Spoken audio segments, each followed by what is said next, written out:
గౌడన్నలకు safety kits, Katamayya రక్షణ కవచం పేరుతో మోకుల పంపిణీకి సర్కార్ చర్యలు. చెట్టుపై నుంచి జారిన కింద పడకుండా ఉండేలా తయారీ. నేడు ఇబ్రహీంపట్నంలోని లష్కర్ గూడాలో ప్రారంభించనున్న సీఎం. గౌడన్నలు ఎందుకంటే వీళ్ళకు తాడెక్కితే అసలు ఎట్లుందంటే ఊర్లలో అసలు వాళ్ళ పరిస్థితి ఘోరంగానే ఉంటుంది.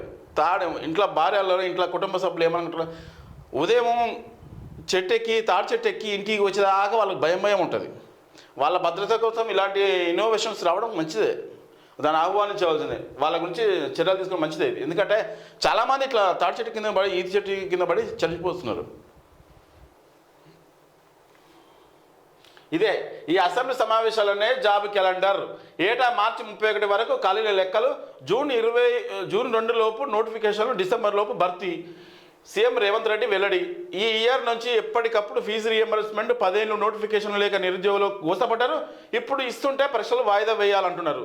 దీక్షల వెనుక రాజకీయ శక్తులు, కోచింగ్ సెంటర్లు. ఇంజనీరింగ్ స్టూడెంట్లకు పట్టాలు ఇస్తే సరిపోదు, స్కిల్స్ నేర్పాలి. సివిల్ మెకానికల్ కోర్సులను బంద్ చేస్తే దేశానికి ప్రమాదమని వ్యాఖ్య. జేఎన్టీయూహెచ్లో ఇంటరాక్షన్ ప్రోగ్రామ్కు హాజరు. హైదరాబాద్ సెప్టెంబర్. ఇది ఇంటరాక్షన్ ప్రోగ్రామ్ నిన్న జరిగింది. జేఎన్టీయూలో ఇంటరాక్షన్ ప్రోగ్రామే. అయితే ఫీజు రియంబర్స్మెంట్ కథ అట్నే ఉంది. 10 ఏళ్ళు నోటిఫికేషన్ లేక నిరుద్యోగులు గోసపడ్డారు. వాస్తవమే, అందుకోసం మిమ్మల్ని చేసుకున్నాం. మీరు నోటిఫికేషన్లు ఇవ్వని, దాని టైం ఇవ్వని. ఒక టైం జాబ్ క్యాలెండర్ రిలీజ్ చేస్తే అది 6 నెలల ఏడాది కొనసాగుతాయి. మీరు జాబ్ క్యాలెండర్ రిలీజ్ చేస్తే దాని తగ్గట్టే వీళ్ళు ప్రిపరేషన్ కొనసాగిస్తారు. అది ఉండాలి. దీక్షల వెనుక రాజకీయ శక్తులు, కోచింగ్ సెంటర్ల మీద వాళ్ళు కట్టడి చేసే బాధ్యత నీదే. అది అనడం చాలా బాధ్యతారహితంగా ఉంది. ఎందుకంటే కోచింగ్ సెంటర్లో డబ్బులు దండుకుంటారంటే మీ గవర్నమెంట్ ఏం చేస్తుంది? కోచింగ్ సెంటర్ల మీద నిఘా పెట్టి వాళ్ళ పరిమితి విధించు. ఎవరు వాళ్ళ డేటా చూడు, సెంటర్ల యొక్క కోచింగ్ సెంటర్ల యొక్క డేటా చూడు, వాళ్ళు ఎంత సంపాదించారో, ఒక్కొక్క విద్యార్థికి ఎంత తీసుకుంటున్నారో అని వాళ్ళ మీద నిఘా పెట్టు. అది నీ పద్ధతి. నీ దగ్గర చేతిలో గవర్నమెంట్ ఉంది కదా, ప్రభుత్వ అధికారులు ఉన్నారు కదా, నిఘా పెట్టు. నువ్వు మాట్లాడమైంది, మీరు మాట్లాడమైంది. అది నిఘా పెట్టు. ఎవరు ఎక్కువ తీసుకుంటున్న డబ్బులు వాళ్ళ మీద కట్టడి అయ్యి ఒక పరిమితి, లిమిట్ విధించు. అది పద్ధతి. వాళ్ళు దోసుకుంటున్నా మీరేం చేస్తున్నారు? మాట అనద్దు. ఒక ప్రతిపక్ష నాయకుడు మాట్లాడుతారు ఆ మాట, మీరు మాట్లాడితే ఎట్లా? అధికారుల నుండి కూడా మీరు మాట్లాడితే ఎట్లా? దీక్షల వెనుక రాజకీయ శక్తులు ఇప్పటి వరకైతే లేరు. ఇప్పటి వరకైతే రాజకీయ శక్తులు ఎవరు లేరు. ఎందుకంటే వాళ్ళ బాధ, కడుపులో ఉన్న బాధతోటే వాళ్ళు నిరాహార దీక్ష చేస్తున్నారు, అన్నీ చేస్తున్నారు. నిన్న రాత్రి కూడా దిల్సునగర్ ఏరియాలో అశోక్ నగర్ చౌరస్తా ఎంత ఘోరం అవుతుంది. కానీ ఏమాత్రం పట్టిపర లేకుండా మళ్ళీ ఓట అంటగడుతున్నాం వాళ్ళకు ఒక మత్స.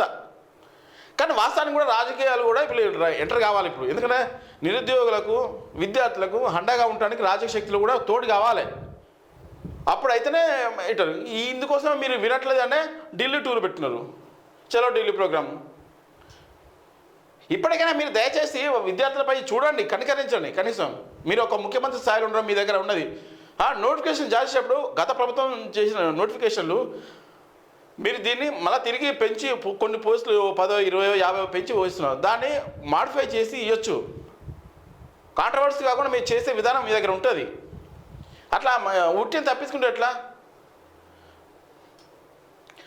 డిఎస్సి వాయిదా వేసుకుంటూ పోతే ఎట్లా? గతంలో మన ఉద్యోగం కోసం కొట్లాడినాం. ఇప్పుడు మనం ఎలాంటి ఇబ్బంది లేకుండా పరీక్షలు నిర్వహిస్తాం. ఎలాంటి ఇబ్బంది లేకుండా, ఇబ్బంది ఉందనే కదా వాళ్ళు చేసేది. కొందరు పరీక్ష వాయిదా వేయాలనుకుంటున్నారు. మేము పరీక్షల సిలబస్ మార్చలేదు, పాత సిలబస్ ప్రకారమే ఎగ్జామ్ నిర్వహిస్తున్నాం. కానీ కొన్ని రాజకీయ శక్తులు ఇది వద్దు, ఇవన్నీ ఉట్టి ముచ్చట్లే, ఇది పద్ధతి కాదు.